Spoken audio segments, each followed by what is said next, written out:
Yeah, honestly, I was worried I'd never be able to walk again with my hip. I couldn't do anything, let alone run or let alone be competitive. I think really the biggest thing was the support system. I turned my competitive nature into me versus the injury as opposed to me against other athletes. So yeah, surrounding yourself with the right sort of team to know, hey, this is worth it. What's up, golfers and runners listening in from all over the world? One of the fastest humans on planet Earth right now is here. That's right, silver medal Olympian Nick Willis. Tie those shoes in the next hour. We're going places. Are you ready? We do it fast. We make it fun. So turn it up and enjoy episode 9 of the Pace of Change Golf Podcast.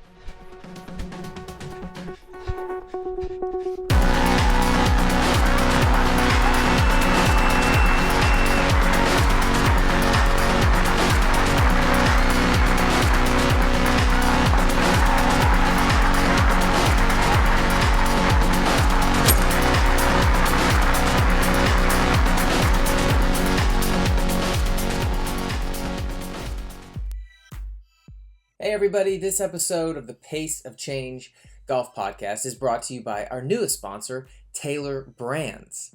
It's 2016 and it's never been easier to start a business, sell a product, or offer a service, but oftentimes the first step in the process, designing a high-quality logo and brand, keeps many would-be entrepreneurs from moving forward. But what if you could design anything you need in less than 30 seconds at an affordable cost? Sound impossible? With Taylor Brands' online platform, you can. At taylorbrands.com, you can build custom logos, presentations, or even entire brands with ease. No hidden tricks, no pre-made logos. I've personally used their platform and just about every other online logo design website you can find. Without a doubt, Taylor Brands' logo building process is the easiest, fastest, and highest quality product I've ever tested. Now, I could easily spend hundreds of dollars on other crowdsourcing design sites, and unfortunately I have.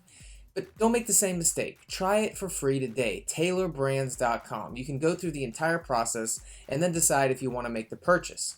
Now, as a special offer to our listeners, purchase the professional bundle and receive a free social profile banner upgrade. It's a $25 value. Use the promo code PACEOFCHANGE at checkout.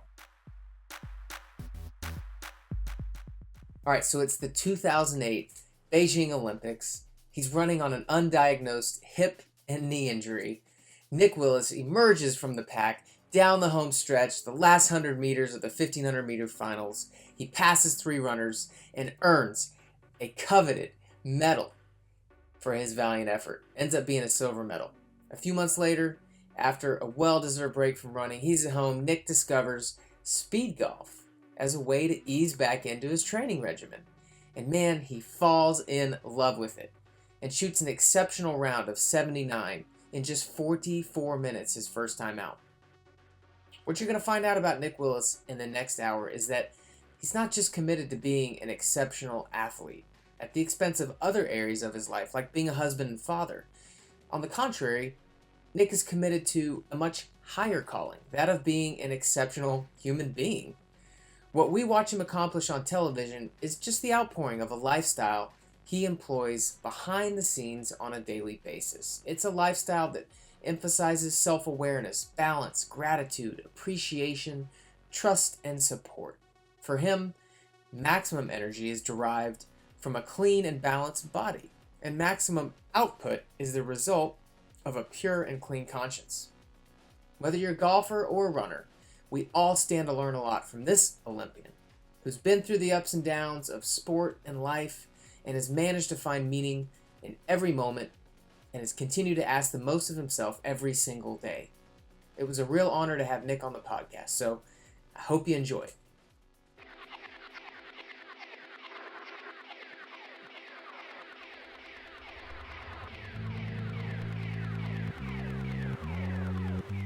Welcome, listeners, to episode 9 of the Pace of Change podcast. Today we have a super special treat. We have Olympic silver medalist Nick Willis from New Zealand. Welcome, Nick. Thanks for joining us. Hey, my pleasure, guys. Thank you for having me. It's exciting to be here. So, for those of our listeners who are not well versed in track and field athletics and speed golf, tell us just a little bit about yourself. Well, I'm from New Zealand originally. I grew up being a track and field athlete most of my life, and I sort of played golf every Sunday morning and every other day after school that I could. $100 sort of got me a free membership to play free golf unlimited in New Zealand. So me and a bunch of my mates, we never got coaching, but we played every day, and that was sort of a fun outlet for me. I'd race on the national level on the track, but in golf, I would show up to the occasional junior tournament trying to make the top 50 sort of thing, and it was fun to see the other end of the sporting spectrum and gave me a better appreciation for the athletes in track who made up the field, without which winning a race wouldn't happen if you were the only one in the event. So, yeah, that's really enjoyable to experience sport from both ends of the spectrum, the serious and then just the participant.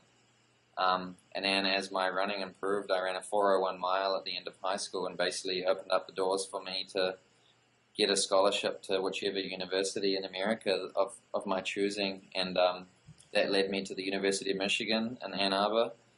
And I have been there ever since. 13 years now I've lived in the States, in the town of Ann Arbor. I still work with my college coach, Ron Warhurst. And we've had some great success and some years of battling some pretty significant injuries, requiring surgeries to my hip and my knee a few times and different things. But all in all, it's been a pretty amazing ride as a professional track and field athlete for the last decade. And just the last couple of years, I've had a chance to sort of dip my toes in the waters of speed golf from a competitive standpoint. I first did it in 2008, just sort of a random go at it. I read about Steve Scott doing it on Wikipedia, and I thought, I'm a runner and I'm a golfer, I could have a crack at it. And then a few years later, they aired the Speed Golf World Champs on CBS before the US Masters, and that's when I got on the email and contacted the organizer and said, hey, I want to be a part of this. And ever since, I sort of felt like I've been part of this sort of unique community of speed golfers. We're a very odd bunch, all collected from around the States and around the world, but there's a bond and I guess a little fraternity to this form it's fun to be a part of that no one else seems to understand yet. Again, we're working on it. It's an outlet for me to experience sport from a participant standpoint. Sure, I try my best, but it doesn't have nearly the same stresses or dependence on that I rely on track and field as both a breadwinner and the means of representing my nation and all of that sort of stuff. So it's been a lot of fun. So let me go back for a minute here to your childhood in New Zealand. So I read that you and your brother are the only pair of brothers who have broken 4-minute mile from New Zealand. That's pretty awesome. How far apart in age were you guys?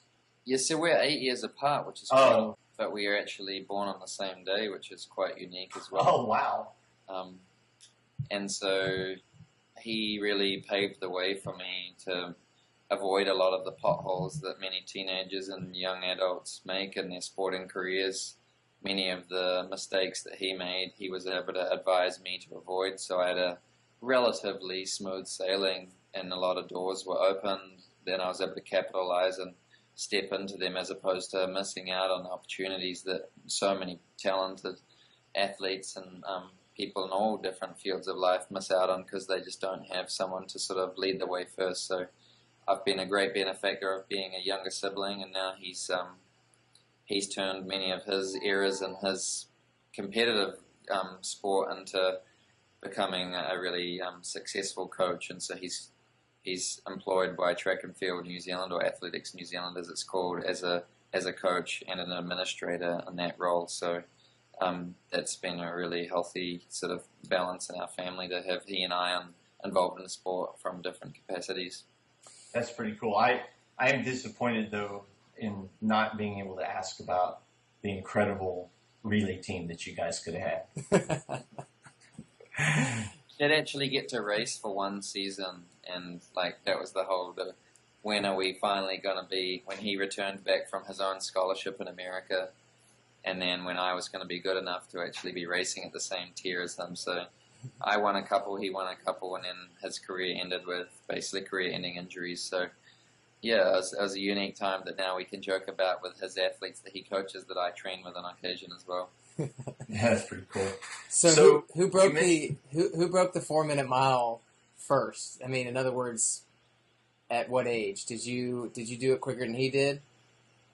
Yeah, pretty much. Like I suppose many younger siblings, you're always a step or two ahead of your older sibling because you have that target to aim for. If someone's holding their breath, you can always hold your breath longer if you're the second person, sort of deal. So yeah, that was sort of how it worked out with us.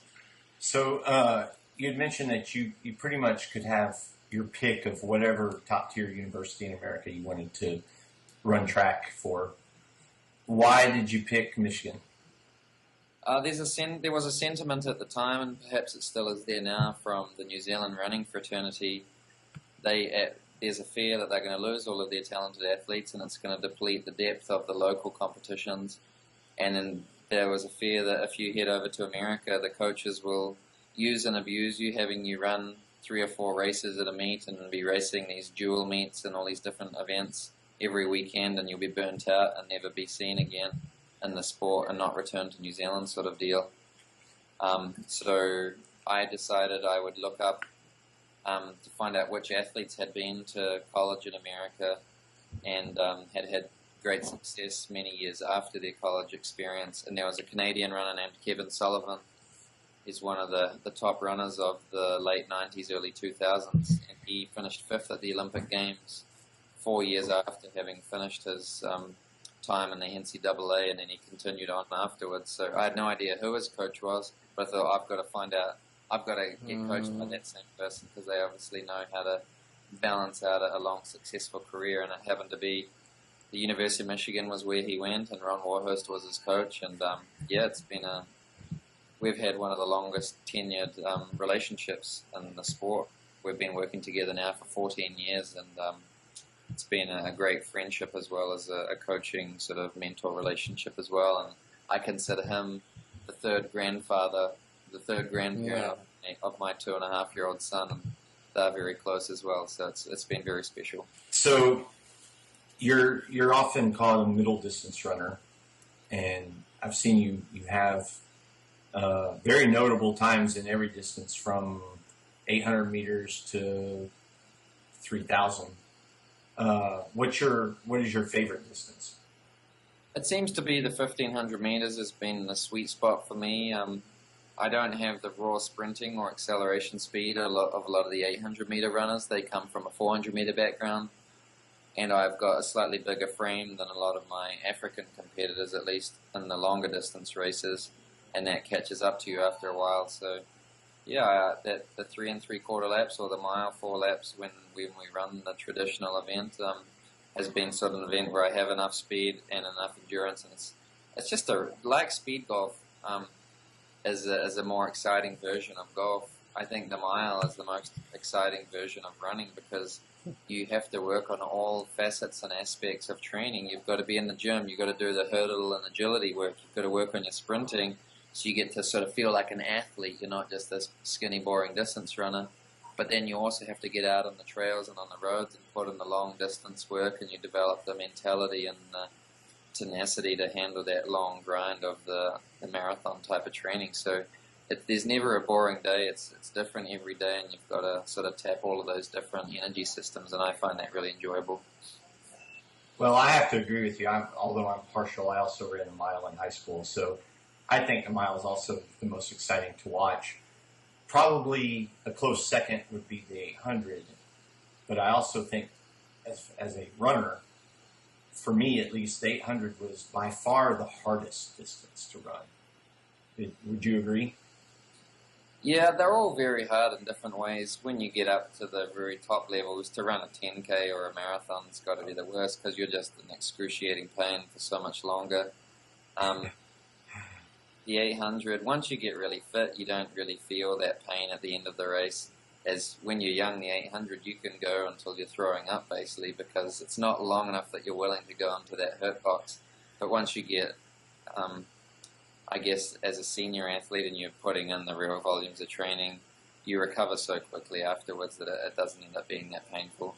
You know, I wanted to talk a little bit about what you mentioned, which was that hurt box, because in kind of the mental aspect of running, that's obviously a huge part of golf. At a certain level, the physical differences aren't that great, but it's the mental that separates. And I know it's the same in running, but how do you train for that kind of that hurt box, for that pain cave? I mean, I think just the more you do something, the more you learn about your body. Like my wife, for example, just like many thousands of other people around the world, she enjoys doing like the local fun runs and the 5Ks and the half marathons and stuff. But she never realized what it was like to actually get into that zone where you get as close to the red line as possible without crossing it. And that's where sort of proper running training comes into play, when you have a coach and you actually understand the different concepts of the different types of workouts and sessions that you can do that basically teach you how to get up as close to that red line and stay there and stay there and stay there, but not cross it. And my coach calls it a toothache. It's there, but you can get through it, but it's bloody annoying and it's just hanging and grinding. Yeah. So the longer you get into that zone, the longer you realize how to stay as close to that without getting over it. And it almost becomes an addictive zone to get in once you realize that it's actually a safe place. It's not going to kill you. You're not going to actually be killed, and you can complete it so long as you learn what that line of never crossing actually is. And you only really discover that the more and more you do the right sort of stuff. Yeah, eventually I have a little experience, you know, in running for that long, doing a half marathon or doing a 10K, or even in training. But at some point, that pain that you're experiencing, it seems to kind of subside, you know, and then you don't really feel it as much anymore. And that is an addictive place to be as a runner, I think, is to kind of hit that zone and keep going.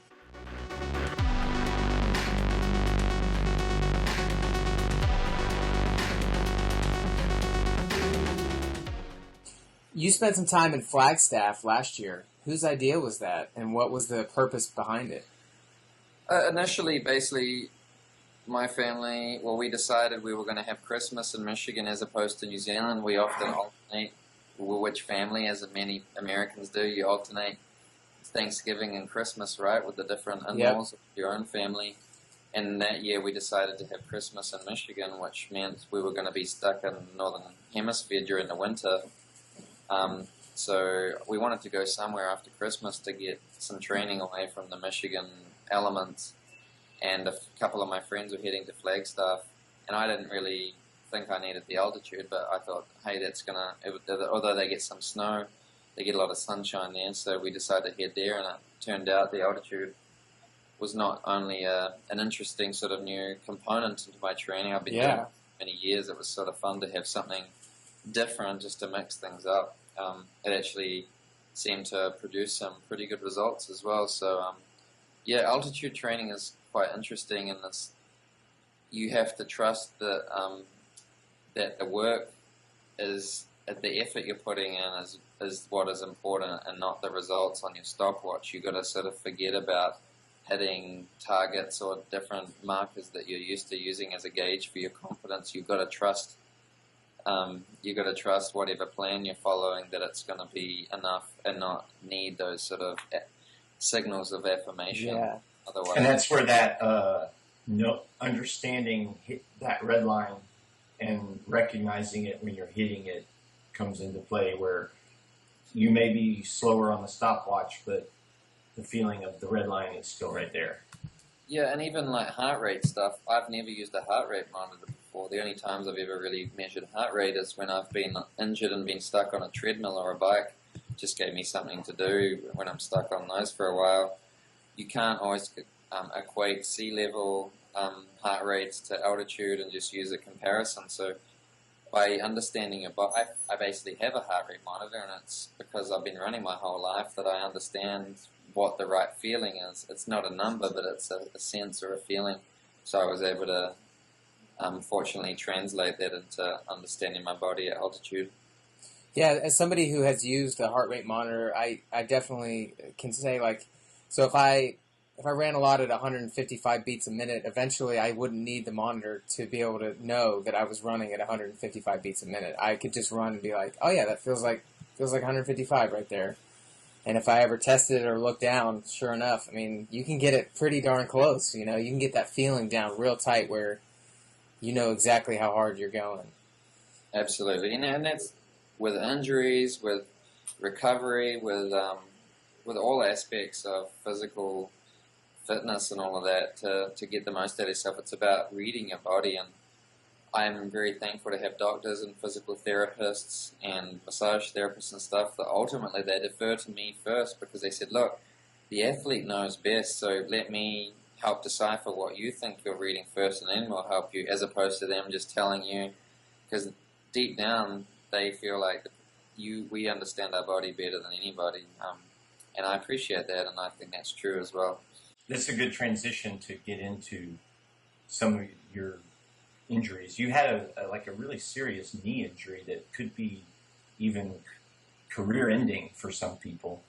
Tell us about that. Yeah, well, back in 2008 the year I actually won the silver medal in Beijing at the Olympics, I thought that I had just that classic IT band sort of nagging runner's knee, and so I could only run once a day, which isn't that much for a professional athlete, and only 6 days a week I had to, so basically I was training 6 times a week. Was this before the Olympics? This is for the 8 months leading into the Olympic Games. So you were running 6 times a week instead of maybe 12 or 13 times a week. Wow. And I was just basically, I had no junk, what we call junk miles. There was no just those extra runs. Yeah. Every run I did had to count. So the max I could run was an hour a time, and in one run I could grind out to maybe 80 or 90 minutes, but it was really painful after the hour. And so it was sufficient. I got all of the stuff done that I needed, and I'd have to stop some runs and stretch it out a ton of times because it would get too painful, and I thought it was my IT band this whole time, right? So I won a silver medal, and I have my time off, and things are going good, and then a few months later, my hip gives out. I'm actually lining up a putt on the 4th green at Yamada Golf Course, and my hip totally locks up, and I can't even walk, so I have to get someone to go get a golf cart to get me back to the clubhouse, and I get diagnosed with an impingement in my hip and an FAI impingement, and I have a labral tear. So I get, thankfully, my insurance and my silver medal got me straight over to the Vale Valley Medical Center, and I got to see the top surgeon in the world for that particular injury. And I got on the table like 2 days after the phone call sort of deal. So I had a labral tear surgery in my hip socket, which is a pretty invasive treatment. So is that where the hamstring attaches to the hip? It's like your hip flexor attaches underneath your hip socket. They have to actually do a full traction where they pull your whole femur out, and then they go in there, scope it, and retie the labral on, and they put your... So most of the rehab actually comes from all of the tendons in your hip flexor areas. They're very irritated in the process of the traction to actually access that spot. So it's about a 3 or 4 month pretty intensive twice-a-day rehab sort of process just to get back walking properly. Anyway, I did all of that process. 2009, I had to write off that whole year, and finally when that healed and I was ready to start jogging again, I noticed that IT band was still a problem in my knee, and that's when I realized it mustn't be IT band, right, because I haven't run in a year. And it turns out that whole time I had a meniscus tear in my knee. So, yeah, I end up the following spring getting my meniscus done, and that took me out for, again, another couple of months. And then a year later, the same meniscus popped up again. This time, the doctor said, look, we've got 2 approaches. We take the really conservative approach to rehab, or the other strategy is to start running again 10 days after the surgery. And that way you don't have any atrophy because your muscles haven't had time to shrink or weaken at that time. And this can work, or it's a risk, but it was the December before the 2012 Olympics, so we decided to take that risk, and wow, I was back at it straight away, basically, and it didn't end up being an issue. So yeah, those were my 3 main surgeries that I've had, and basically since then, since December 2011, I've had basically a flawless run of good health. I had one little hiccup, but people say, "Oh, you've had a lot of good luck with health," and that's true. The last 4 or 5 years, but prior to that, it was quite a battle that my wife had to put up with. A lot of crabbiness from me when I'm not running. I don't seem to be the most delightful person to be around at home, at least. Does she tell you sometimes, "Hey, man, you need to go run"? Yeah, get out there and go run, man. Those are three difficult things to deal with, especially after you've just kind of hit the pinnacle and won a silver medal. I mean, are there voices in your head at that point that are saying, "Man, I've won a silver medal. This could be career-ending. Maybe I'm ready to hang it up"? If you did have those thoughts, how do you battle through that? Yeah, honestly, I was worried I'd never be able to walk again with my hip. I couldn't do anything, let alone run or let alone be competitive. There's a lot of mixed results with most people who have the surgeries, and I guess that's why this top surgeon really was happy to work on me, because he says the elite athletes are the best, have the highest success rate because they have no other choice but to put in every little sacrifice to try and rehab it right, because that's their livelihood. And fortunately for me, I was one of the few that it has never caused me any problems again. But for many people, it comes back to bite them a couple of years later. And so I've been very blessed in that regard. I think really the biggest thing was the support system. I turned my competitive nature into me versus the injury, as opposed to me against other athletes. I wanted to beat the timelines that the surgeons and the physical therapists had put for different stages of recovery. And so that became my competitive juice, and I had really support. My physical therapist and my massage therapist are now two of my closest friends, because when you're spending 3 or 4 hours with people every day, that's a lot of intimate time that, other than your spouse, you don't spend more time with someone than that. So I was fortunate to have people that are very important to me in my life, also the experts. Surrounding yourself with the right sort of team to know, hey, this is worth it, and it's somewhere you're excited to attend every day, going into these different clinics, as opposed to somewhere that's a real drag and a pain in the ass. So I got to ask, just for my own curiosity. So I'm 45. I probably run like a tiny fraction as much as you run, but when I'm training, like for the Speedgolf, I get a massage like every week. How often do you get a massage? When I'm in season, I'll get it every week, but because running is my job, I actually see massage as a chore or as another part of my work week. Whereas most people, it's a luxury, right? So yeah, I normally get it once a week, but you can get a lot of work done yourself if you're willing to put in the time on the foam rollers and forearms. You really can get 60 or 70% of that work done. But for me, when I'm putting in all of this work running, it's nice to have someone else do some of the work for you. Not just massaging, but it's also really stretching. Yeah, having someone do your stretching for you and all of that. It's just like you're unloading some of those burdens of all of the different tasks required as an athlete on someone else is quite satisfying. Just like having a range finder get the balls for you at the range rather than going out and picking them up yourself when you're on a practice fairway. Do you work out? Do you hit the gym and work out in season? I have never been one to consistently work out before. If anything, I was sort of a little prideful and arrogant that I felt like I could prove to people that they don't need us. I was trying to minimize the amount of time I ever did spend on my running and to still get results, and I seem to get pretty good results. But especially with my knee surgeries, it was really difficult for me to do much because a lot of the stuff, the standard gym work, really sort of focused in on that knee joint, which I'd had the problems with, and so I shied away from it. But when my son was born, the only thing that could put him back to sleep when he was waking 10 to 13 times a night, my wife and I would alternate turns at doing like 50 to 150 mini squats every hour. And that was the only thing that sort of put him back to sleep. Yeah. And little by little, I suddenly started noticing I was developing some pretty amazing leg strength from doing these like multiple half squats every night, right? And my running wasn't suffering from it. If anything, it was getting better.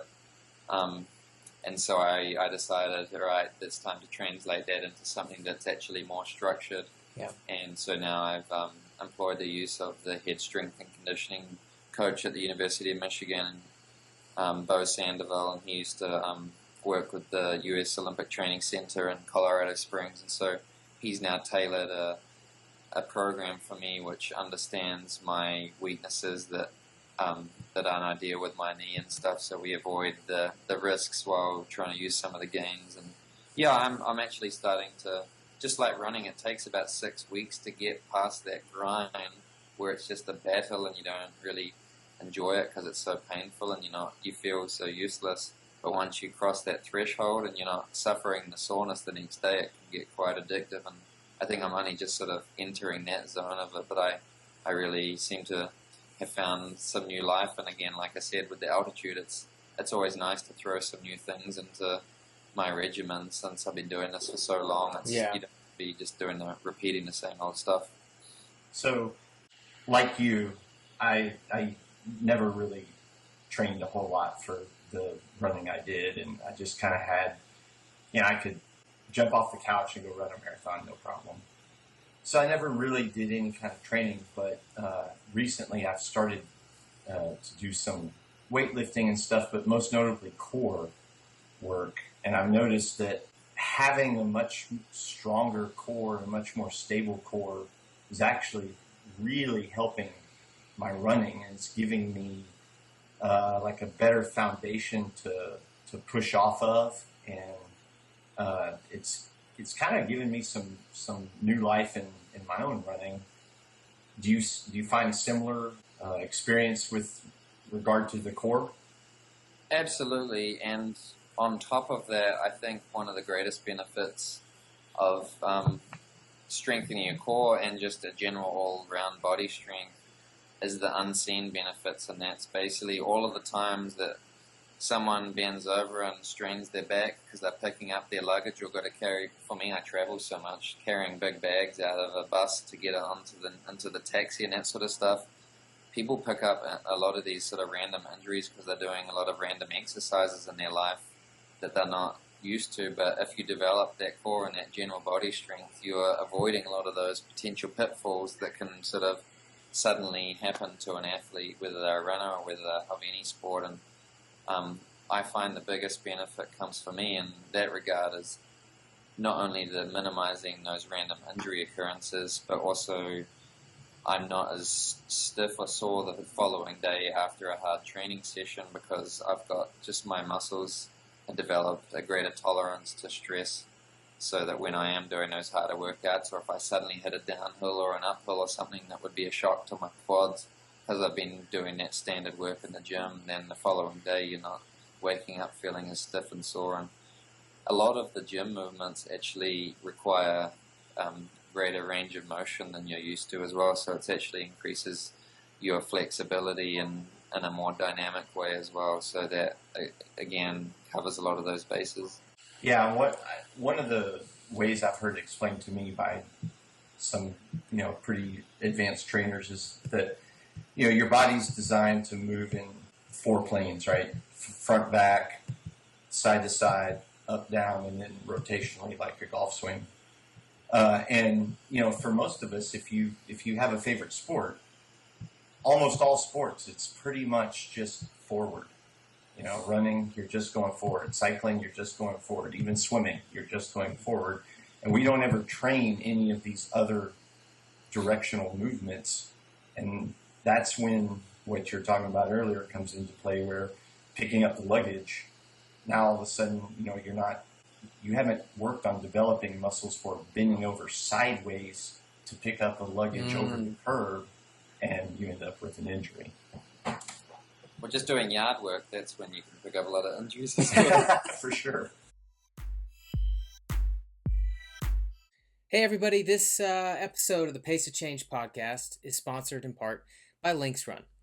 Now, can you guess what Runner's World rated as the #1 surface to run on? Yeah, it's no surprise, of course. It's golf course fairways. The same fairways that are off limits to runners, unfortunately. There were a record 18,000 timed foot races in the United States last year. Almost every one of them were on roads. Man, that hurts my back and my knees just to say that. I wonder how many ran past golf courses and wished they could be on the other side of that fence? Well, that's what Links Run is doing. They're making that a reality. Links Run is an innovative racing concept whose founders are passionate about running, but they're also passionate about growing the game of golf in the 21st century. So their vision is to build a bridge between two of the largest athletic communities in the world, golfers and runners, by hosting foot races on golf courses. Check out linksrun.com for more information, and if you'd like to see Links Run come to your city, fill out their request form on their website, or just sign up for their newsletter. Let's talk a little bit about diet. So it's when people say, are you very strict on your diet? It's quite a common question I get asked. I answer no, but then I step back and realize that I probably do have a lot of learned rules over time that I've adopted just through education. And so I don't have a strict plan that I follow. Okay. But it's just a lifestyle that I've adapted. And so I guess the first rule of thumb is that I have a pretty good understanding of having a balanced energy level throughout the day and how that is achieved. And so when I was in high school, I used to basically eat cereal for every single meal. Anytime I was hungry, I'd either have cereal or a piece of white bread with jam on it. So basically the whole time I was having straight, simple carbohydrates, just charging my body with sugar the whole time. Yeah. Get an instant energy rush, and then I'd have a crash, and then I'd have to reload that up again. And if my auntie pulled me aside one day and called me over and said, hey, you're going to get diabetes one day doing that. I don't care how much running you do. Like, that's just shocking your system the whole time, and Wow. your body's having to counter that with insulin and blah, blah, blah. And so, yeah, that's sort of when I started understanding that there are other things. There are to eat. carbohydrates, there are proteins, and there are fats. And basically, if you include all three of those things into every meal, then you're going to have a much more constant energy level throughout a day. And so, especially for me now as a parent, I don't have a planned time of the day except maybe for the very specific workouts when I run. I basically choose my running based on the family's needs as a parent, when it's going to be most conducive to the rest of our family for that day. So if I'm having a constant energy level throughout the day, then that's not going to be affecting my energy levels for training as well. Even if I want to get out on the golf course, it's the same way. I might have a 40-minute window when I can sneak out for 4 or 5 holes. So basically it means making sure I'm having protein and fat and carbohydrates in every single meal. It's not just going to be... So the way I do that is by having a lot of different colors and a lot of different types of foods, and that basically covers all those bases. When I go and speak at primary school or elementary schools or high schools and stuff, and kids ask what they should eat, I say the easiest thing you can remember is have as many different colors on your plate as possible, and that takes care of most of it. So it sounds like when you were a kid and all you wanted to eat was cereals, that you're just eating because you feel like you had to. Do you see eating also as like a chore that's subservient to the running? I mean, I really enjoy food. I don't drink coffee. I'm a morning person by nature, so I don't need something to wake me up. But I definitely still have like a habitual addiction to needing milk and cereal in my mouth. I feel like my day started. If I get invited out for breakfast to have coffee, and I'll still make sure I have my cereal beforehand before we go out. But yeah, no, I enjoy food, so I'll make sure I still have the things I like, but I also know that I've got to have a balanced diet. I don't take any sort of supplements or anything to assist my running, so I got to it keeps me accountable. If I got to keep my vitamin C levels up, I got to make sure I'm eating a lot of fruits and vegetables. If I got to have a lot of protein to recover from runs, I got to make sure that I'm getting a lot of meats and peanuts and different things anything that I can, or dairy products that I can access that protein for. So I guess it's conscious to make sure I'm having stuff at the right times of day to recover, but ultimately it's just having a balanced diet.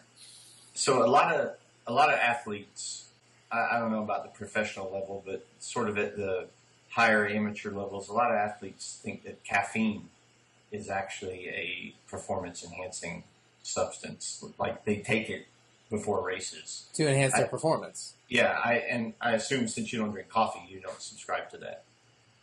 Yeah, I honestly, and this isn't to be to toot my own horn or anything, but I honestly think I'm the only distance runner that I know that doesn't have a cup of coffee right before a race.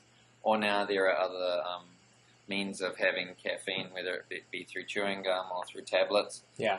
As an alternative, and those are all scientifically proven methods of achieving improvement, supposedly. But I feel like I've reached levels or times where perhaps I'm the exception to the rule. That I'm a morning person. I'm like wide awake as soon as I wake up. I don't need any of that. So I think my theory is that people need it to get back up to a level that they would have been had they never had it in the first place. Well, I'm sure you agree, like, substances affect different people in different ways, right? I've tried taking caffeine before a race. It does not work for me. I don't like it.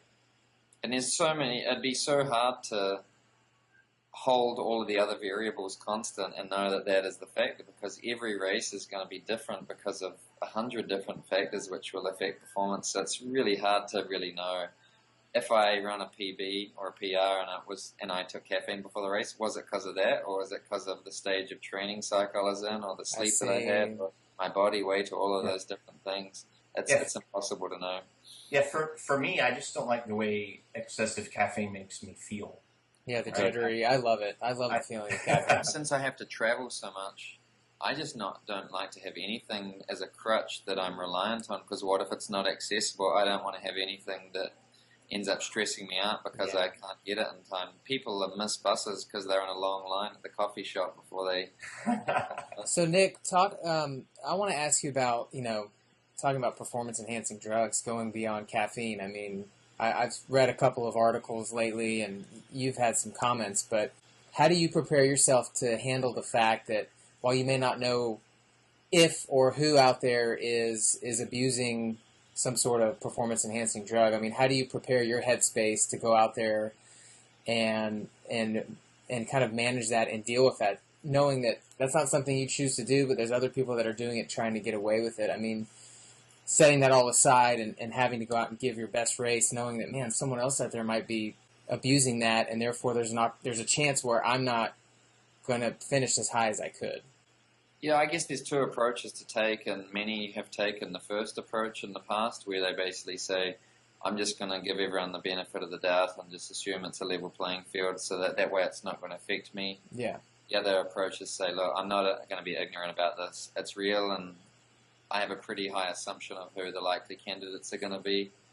Especially now in the sport, I think that's much easier, because I think there are fewer and less people taking it as there were. The testing has got to a point where only very select, isolated, and protected groups can get away with it, because just with word of mouth more than anything, it'd be very hard to keep information secret about that it becomes more and more clear to those of us who are involved in the sport every day.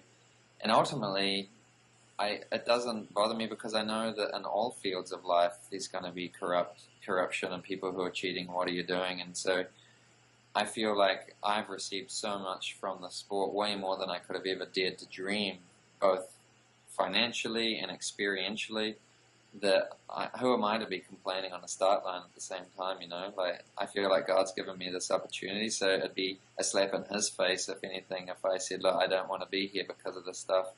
He's like, no, I've got you here, and this is what's going on. Sometimes you might beat him, sometimes you might not, but enjoy the moment. So sure, it's frustrating at times. It's not easy to always have that attitude, but I've been a very, very big benefactor of the sport in my career. And people say, well, doesn't it just make you want to quit? I'm like, well, if I'd never done the sport in the first place, I wouldn't have had anything that I have now, so I don't regret any of my decisions, Well, not only that, it seems to me you keep getting faster. What do you attribute that to? Yeah, I think there's a few factors. I think the first thing is that the general consensus of what is the right age to have success is very, very skewed based on a former era that we used to be in. The semi-professionalism is no longer, and now it's a true professional sport. So the more and more people rely on this to pay their bills, as opposed to it being something that is just topping up, and they've got other career options. So many of my friends and peers had to quit the sport 25 and 26 because it's like they're not making any money out of it. They're starting to think about getting married and having a family and stuff. Can they really justify this as sort of a glorified hobby, you know? But the truth is, if you're making a living from it, it's worth grinding through those years with injuries and stuff, because it is their way to support your family. It's actually the honourable thing to do. They're not supporting your hobby. Your talent is actually what's supporting the family still. Yeah. Take care of itself. So it's sort of a case of the rich getting richer. I think the second part of it is that there's blatant cases of age cheating, especially from many of the successful African athletes. And that's just an understood fact in the sport, that the majority of my competitors from Kenya and Ethiopia are many, many, many years older than what their birth certificates say, or their passports, or what is stated in the sport. And so is that so they can compete on the younger end of the scale, like start Junior Olympics, compete in Junior Olympics when they're 19, 20? Yeah, my understanding is that it's either so that they can get name recognition, because they are so many great athletes from those countries. It's very hard to get talent spotted in those countries. So if a 26-year-old says he's 17, then he's going to be more impressive to the agents and the sponsors if he wins a World Junior Championship. The other factor is it's very difficult for them to get visas to actually travel to the Western world, because they're from a third world country. They're seen as a potential flight risk. And so if they qualify for a World Junior or World Youth team, then the host nation guarantees visas to every participant in those games. And so once they go to that World Junior or World Youth Championship and return home, they've proven that they're a safe traveller and they can gain visas in the future. And look, I respect and understand those reasons. Those aren't things that we from America or from New Zealand or the Western world have to face. But it ends up giving a false view of ages and stuff. Yeah. When I get said, oh, he's the oldest guy in the field by 6 years, and I know that I'm on the starting line, I'm probably only one of the younger guys in the field in reality. And I've many friends who have spent significant time in Africa, and many of my Kenyan friends have told me themselves, yeah, don't worry, I'm reading into a lot of that stuff. That's pretty cool. I didn't know that about that at all. But it's easy for them to keep, as I have, progressing into their 30s, because they don't have a fallback option in careers. Most people from America who went to the NCAA, they have a college degree and they can go get a 6-figure job within 3 or 4 years of their choosing, because they've got great opportunities.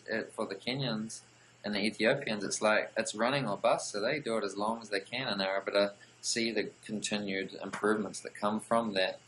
And although I do have some options with an economics degree from the University of Michigan, at the moment, as I've received such great support from my sponsors, this is actually the better option for me financially to keep doing it.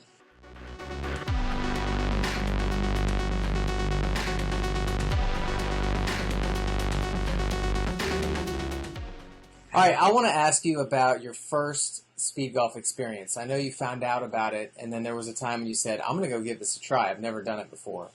Do you recall that first Speedgolf round? And if you do, spend a few minutes talking about that, or what experience did you have? Yeah, basically, the Olympic Games had finished in 2008, and I took about 3.5 weeks off of running, and I put on maybe 10 or 15 pounds, and was just enjoying the life in New Zealand. I toured around the country with my medal and did all these signing events and sort of encouraged a lot of kids. And then I thought, oh gosh, I got to get back into running at some stage.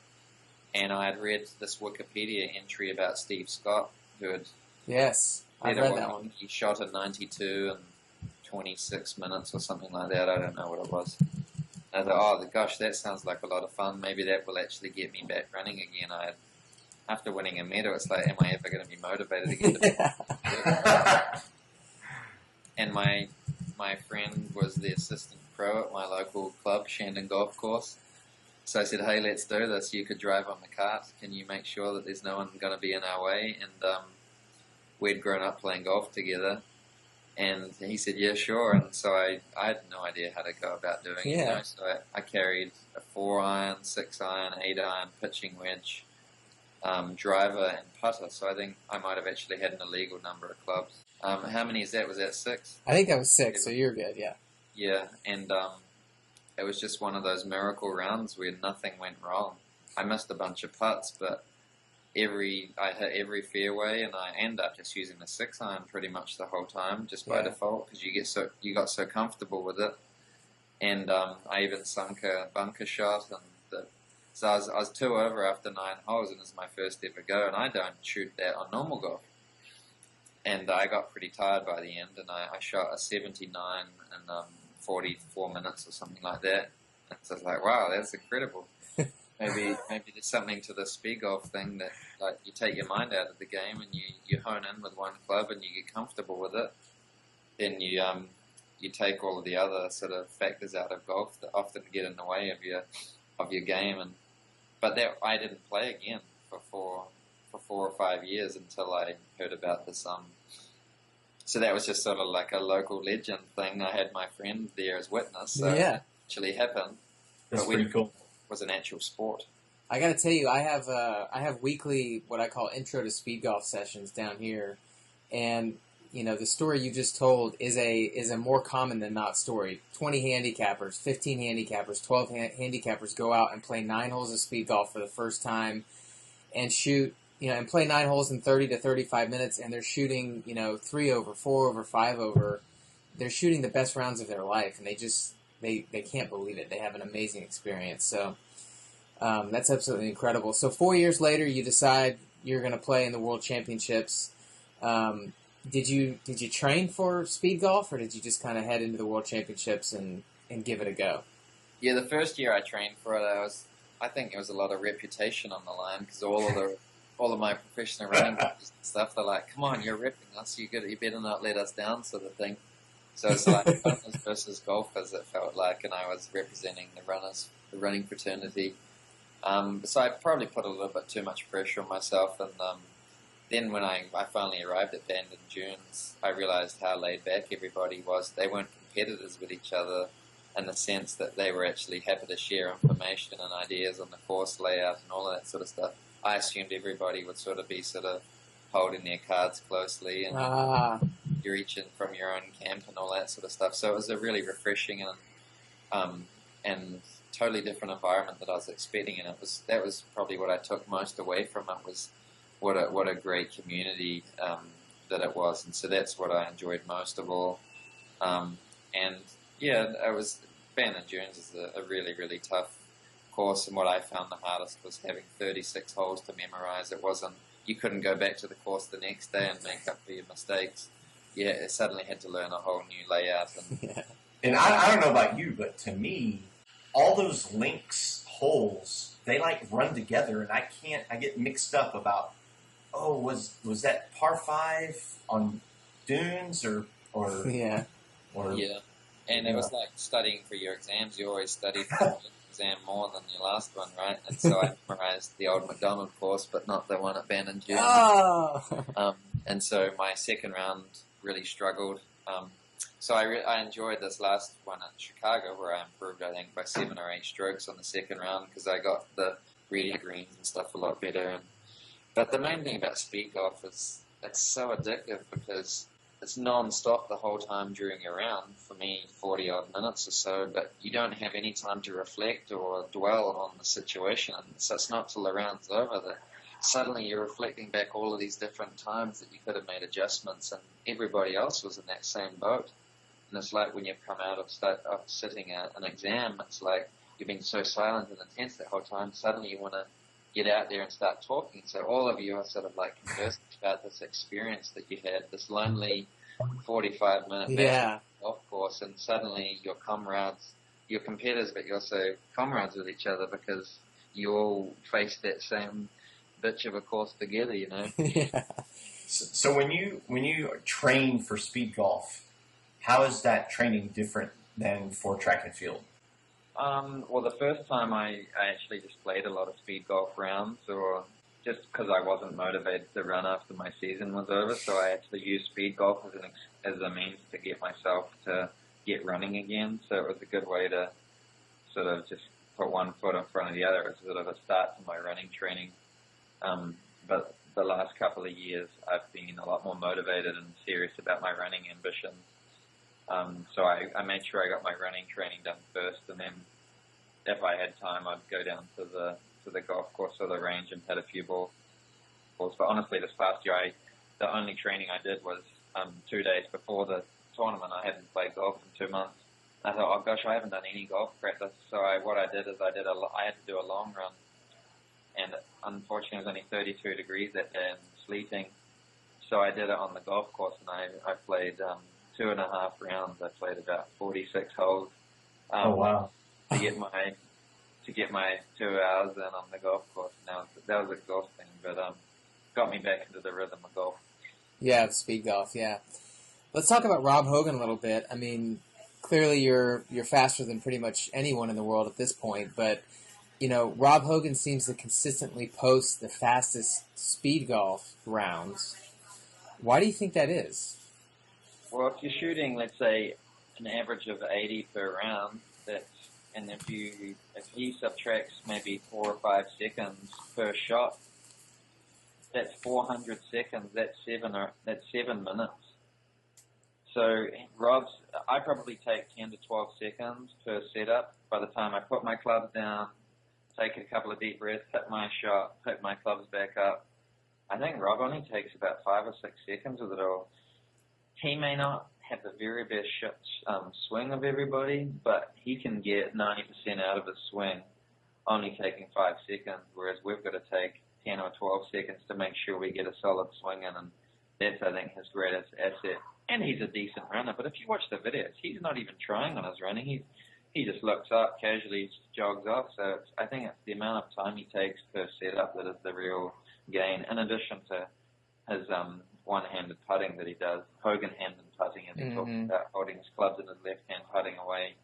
That if you're doing 36 putts a round as well, then save 3 or 4 seconds with that. There's a couple of minutes there as well. Yeah, I think you're definitely onto something. If you look at video of him, the way that he sets the bag down and then swings, that handle that he's made for his golf bag is basically at the height of his left hand. And when he finishes his swing, he just puts his left hand down. The bag is right there, and he goes. So he takes 0 seconds to actually gather his bag and clubs and start running. And he doesn't have to look down to pick up his clubs, so he doesn't lose sight of the line of the ball. And that is really the biggest frustration of around the speed golf, is especially when we're playing Chicago early morning, you got the sun in your face, you can't see where your ball's gone. To know where to actually go, you spend 30 seconds sort of, where the heck did my ball go, you know? I think that's a big advantage as well, to see the line of sight. You know, Rob's got a number on the side of his bag. It's 99. And right now the world record is 108 and change.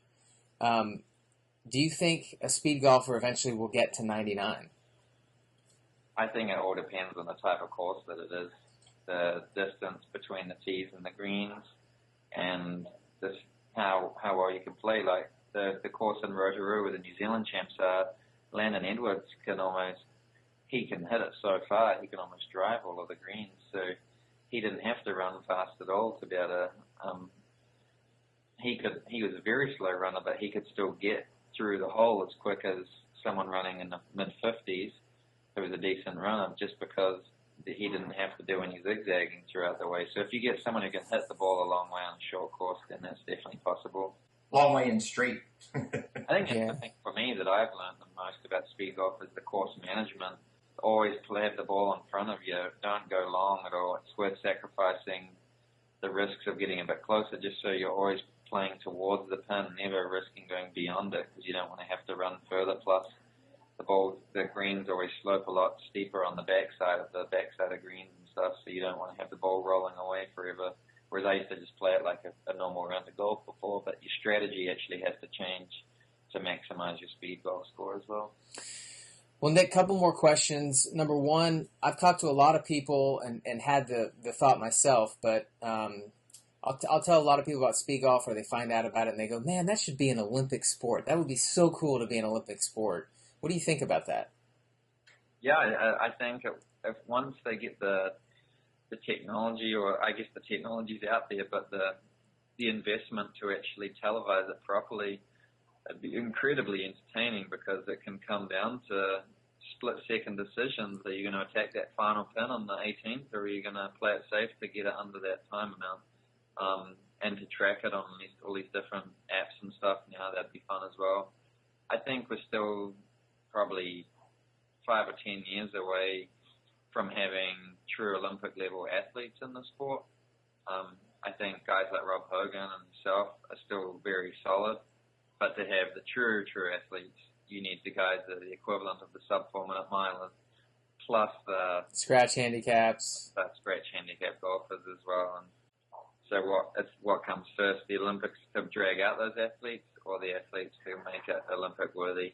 But I think mostly it's more about international participation is the most important thing, and that I think people are so passionate about it. We don't have that many people in the sport yet, but it's from such a broad spectrum of the globe, and everyone wants to put on their own events. So that's the best way for it to grow. We're going to have a national championships in each significant country in the world in the not too distant future, and that's the way it can really grow and have that sort of IOC appeal, perhaps.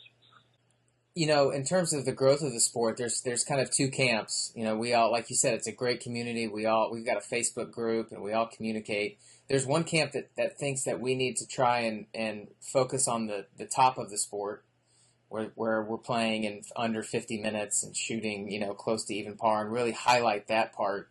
And man, if only just a PGA Tour would come out, or a PGA Tour player would come out and play, that would make all the difference. Or if we got a big, you know, golf sponsor or something like that. And then there's the other camp which thinks, you know what, we need to grow it at the grassroots level. We need to get golf courses to start implementing speed golf tee times and programs and education. And so where do you feel like the crux of it is in terms of kind of hitting that tipping point?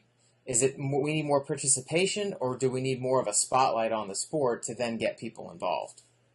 I think you need both, and I think that running has used, like, look at the mass participation marathons, for example. Most of the runners don't know who finishes in first in the Chicago and New York Marathon who do it, but there's still 40,000 people who do those. But the reason why these events want to have these super fast athletes running is because that's what gets on the front page of the newspapers. That's what gives their brand credibility, and that's what gets the sponsors the exposure internationally as well. And so once you have the elites, that's what brings in the exposure for future people to hear about it. So when I competed in New Zealand Speedgolf Champs, that's what gave it the interest from the media.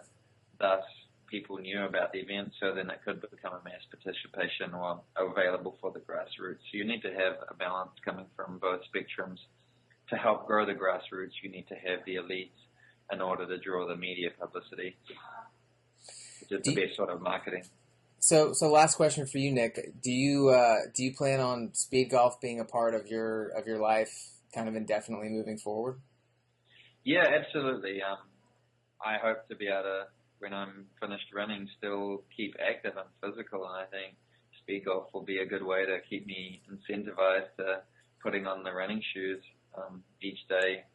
I'm probably not going to be that enjoying just going out for a 10-mile run anymore when I'll be doing it as my job, but I think speed golf, you got to have the competitive juices flowing to keep you motivated, and so being involved in a sport where I know I've got accountability to be fit for a date coming up in a few months, that will get me out and doing it. And I think it's a good way to, I love the sport of golf, and I think it's definitely dying for the next generation. It's just not of interest to the young kids anymore. I was just talking to some kids the other day, and they heard about speed golf, and they're like, well, that actually is cool. That I would recommend, you know, just the idea of golf is to this next, I've got to have it now generation, the young millennials. It's just not appealing to most of them. Yeah, there's I think there's more to it than it just not appealing to the millennials. The cost of golf is way too much in most cases. The cost of my equipment is $2,000. It takes too long. There's a lot of reasons, but Speedgolf addresses all of them.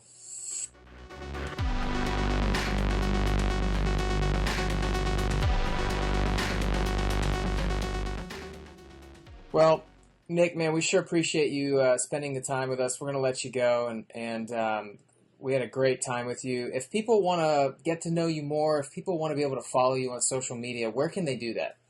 So I've started up an athlete page on Facebook, so it's facebook.com/WillisRunning, and that's where I update all my sort of race experiences and what's coming up next. And I also have a Twitter account.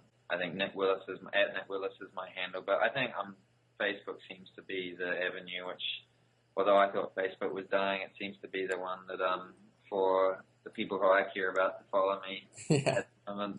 They seem to be interested in stuff. So yeah. Would you mind giving us your schedule from here till Rio? I'm racing at the Melrose Games here in New York on Saturday, and then the World Indoor Championships are in Portland, Oregon at the end of March. And so yeah, that's sort of my big short-term goal. And then the Rio Games are in August. I'll be doing a couple of races in Europe in June, but after these World Indoor Championships, I'll basically just be focusing my training on a big peak at the games. Awesome. All right, Nick. Fantastic, man. Best of luck. Yeah, best of luck to you. Thank you for your time. We really appreciate it, and we're glad you're on the Speedgolf wagon. And, all three of us here believe that Speedgolf has something to say about the future of golf and how it can be played and how we can attract millennials. So thanks for being a part of all that, and we wish you the best, man. Hey, my pleasure. Thanks, guys. Take All care. right.